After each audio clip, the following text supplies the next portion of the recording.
Valmet's third quarter results were twofold.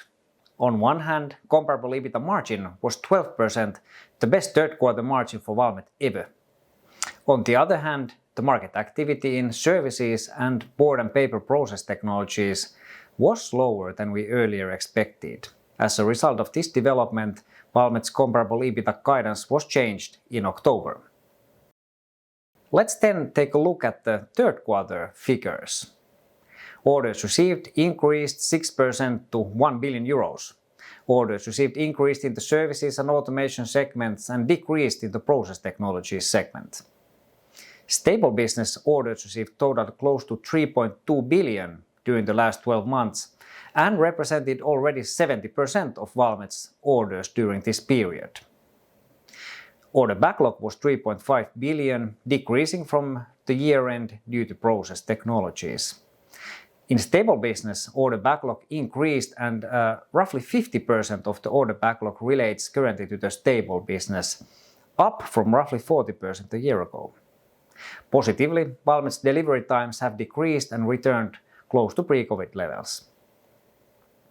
Net sales remained at the previous year's level at 1.3 billion, despite the somewhat slower net sales development than earlier expected in certain areas. Comparable EBITDA margin increased to 12%.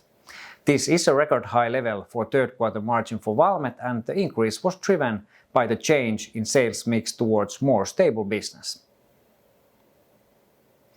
A definite highlight of the quarter was the change in CEO. Thomas Hinnerskov started as Valmet CEO in mid-August.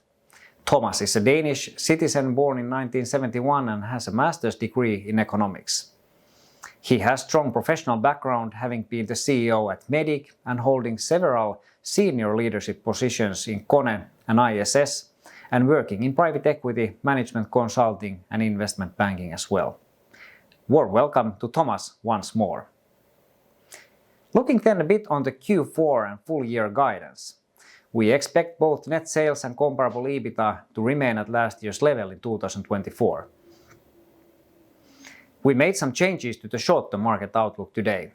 The outlook for services has decreased to satisfactory and for board and paper to weak. On the more positive note, the short-term outlook remains good for flow control and automation systems, i.e. for the automation segment, and satisfactory for pulp, energy and tissue. Lastly, I'd encourage you to follow our social media accounts in Instagram and in X, which are a great way to stay up to date with all things related to Valmet as an investment.